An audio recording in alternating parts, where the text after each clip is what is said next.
All right, we got this left front wheel bearing we're going to be changing on this 2010 RAV4. This body style goes from 2007 all the way to 2013, I believe. Start by removing this wheel here. Usually they're 21 millimeter wheel nuts. So we'll get those off. Now, this one has ABS. I'm pretty sure all the RAVs have ABS. It's got a spline center for all-wheel drive. And I'm not sure if there's different variations, but this was a cheap bearing online. So there'll be a link in the description.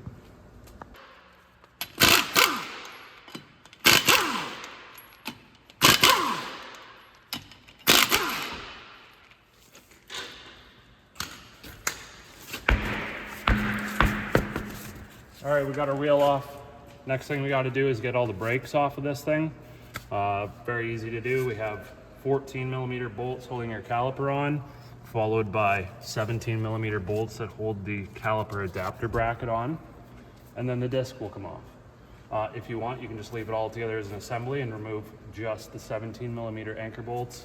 And we can just tie the whole thing right up to the strut, which is what I'm going to do.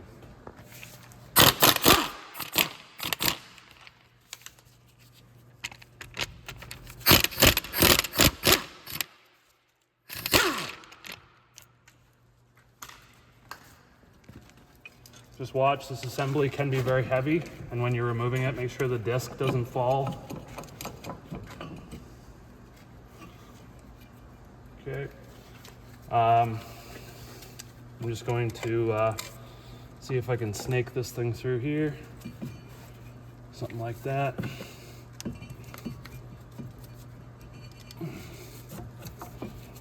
Boom, that can just hang out. Remove our disc. Now, very simple bolt-in wheel bearing.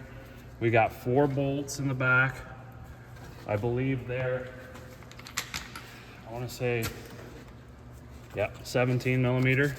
These ones are pretty rusty, so I have to clean them up a bit to get the socket on. Then we got a 30 millimeter 12-point axle nut socket that's going to fit on that axle nut. These do get staked.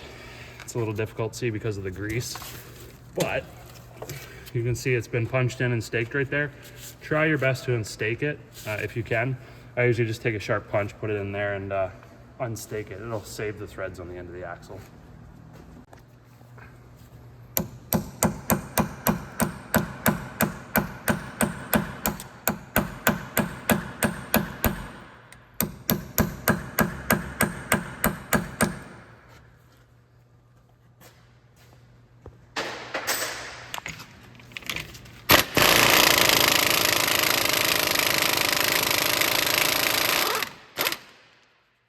Okay, once we get that off, this axle should move freely, but it is seized in the splines. So, luckily, the center is sort of divoted. And what I like to do is use like a hammer and a punch or an air hammer, something right in that center. I don't recommend using a hammer and just hammering on the end of it. Otherwise, it'll mushroom the end and may destroy the threads. So let's get this loose before we go ahead and remove our bolts. All right, we got this bad boy with the chisel bit on there. There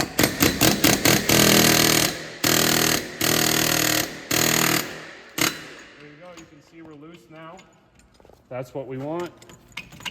We want it loose like that, so when we unbolt the bearing comes off and the axle stays, right?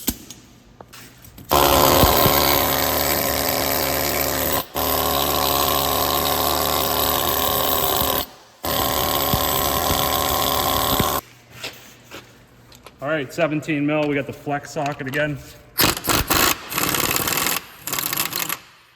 Get all these 4 bolts out.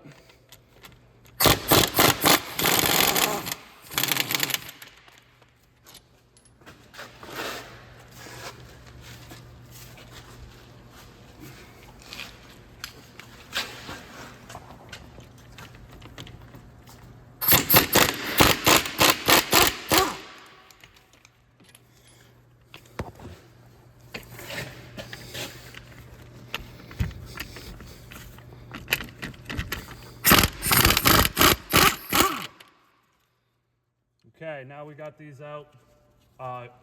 Next weapon of choice, you could either use a hammer, that's probably the most readily available.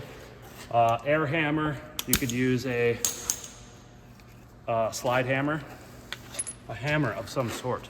I'm just gonna start hitting this thing.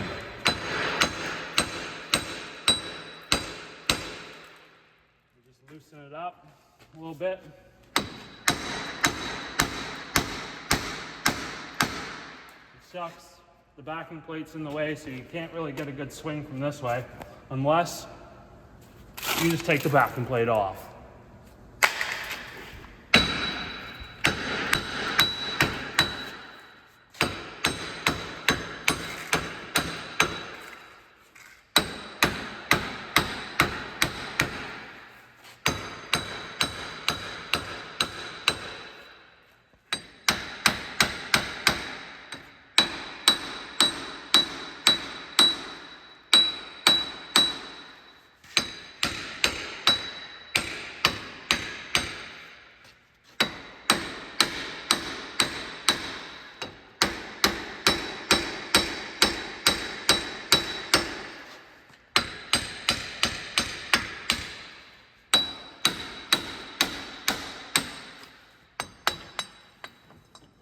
Okay, just like that. Now, come and take a look in here. There's a wheel speed sensor right there. I'll grab my light so you can see. Be careful you do not break that off. This is why I tell you to separate the axle from the bearing, because if you leave it in there and you're trying to pull this thing off, what's it gonna do? It's gonna pull this axle forwards and you'll snap that speed sensor off. So be very careful. Now, we got this off, mission complete. Next thing, we gotta prep our surfaces to prepare to go back together. So we gotta get all this rust off, clean all the rust off from the inside of this surface, and we'll clean this axle up a little bit and make sure we get all the rusty stuff off of that sensor. Once we're all cleaned up, then we're ready to go back together.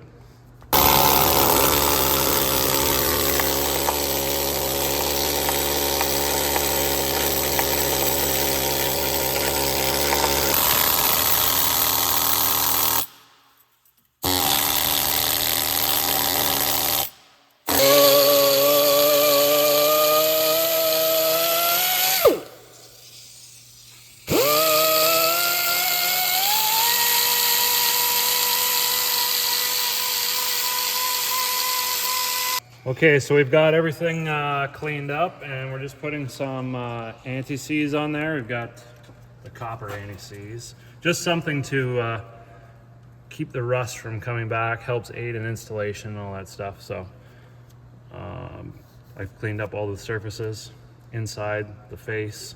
I even did right here where the caliper anchor sits against. And now we're ready to install the bearing. All right, now you'll notice that the holes are different. The bottom ones are further apart. So make sure that you know which way it goes when you're putting it on. We'll start the splines of the axle. We can see that went on very nice. It's nice and free. And now we can start our bolts in the back. Hand start them, of course. 4 bolts, those are, oops. You can clean the ends of them up if they're really rusty if you want, just so your socket will fit better, and even down here, up to you. Looks like they did use maybe some thread locker. I'm not 100% sure. The repair manual doesn't say anything about adding thread locker, so we're not going to.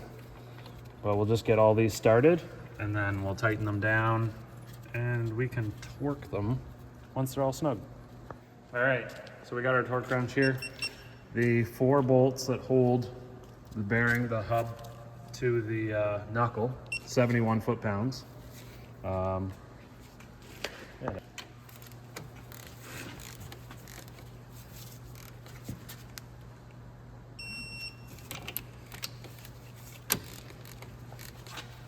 You see I got an extension on there, and I do that so that I've got room, because that axle boot gets in the way. So it's a good idea to get the torque wrench out and away from that. We don't want to be all jammed up in the CV axle boot.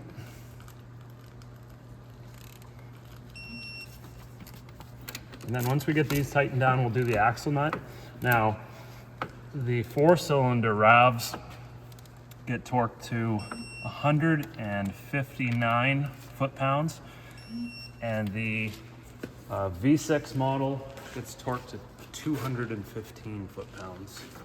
So depending on what you have. I'm just double checking all these, make sure they're all tight. Okay. Like I say, you need a axle nut top for that. And then what we're gonna do, you're gonna have to hold this, because when we go to tighten it down, what it's gonna do is just spin the hub. And I just like to use a big pry bar, and I just stick it in between the studs. That works just fine.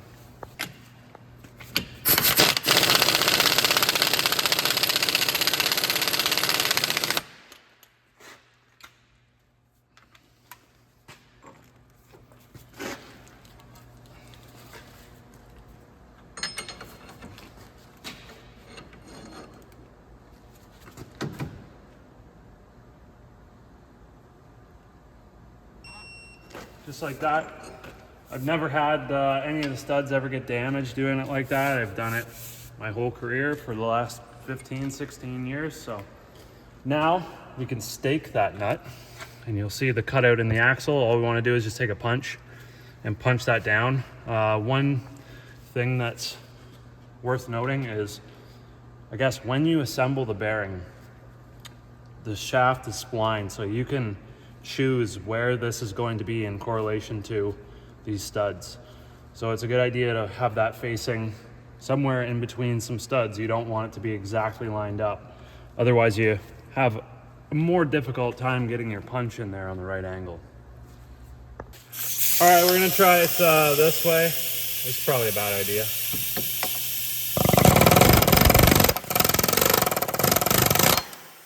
Boom, just like that, staked.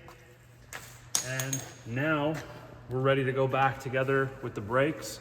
Now, if you were changing, if you were putting a new one of these on, it just goes in behind the bearing before we install that, but nobody ever puts those on. So we got our disc. Very important to make sure that there's no rust stuck on the back of this. This one's pretty clean. These discs have been changed recently. So I'm just gonna give it a little wipe, get all that crap out of there. And it's ready to go back on.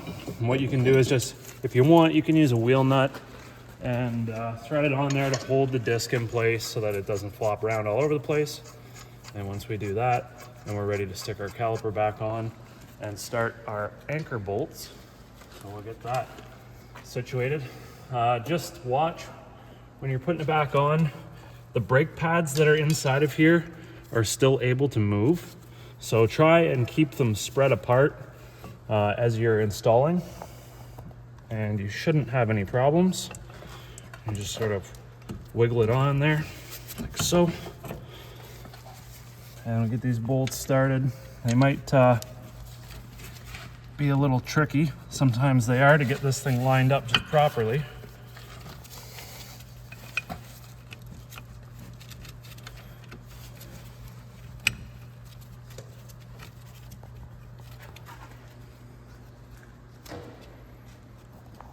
I'm just gonna buzz these down,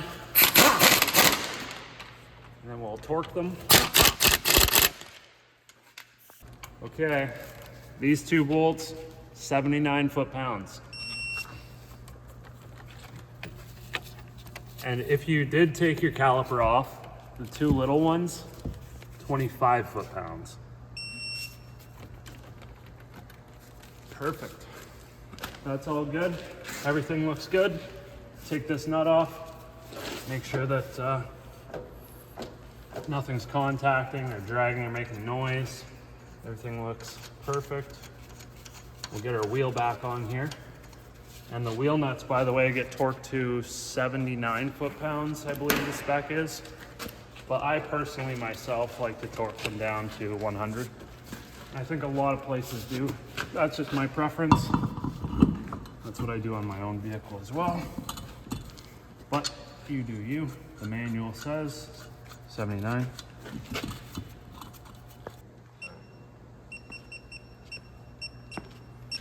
I'm going to 100. Oh, by the way, I was wrong. It wasn't 79, it's 76 foot-pounds. I've had bad luck, though, putting wheel nuts on at 76 foot-pounds. Just my personal experience. And obviously, once we road test, 100K, retorque.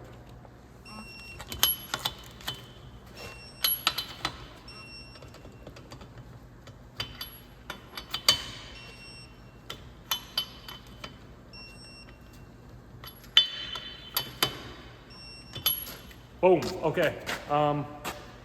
If you like this video, give it a thumbs up. Don't forget to hit that subscribe button if you want to see more content like this. If you have any questions, throw them down in the comments below and I'd be more than happy to answer your questions. Have a great day.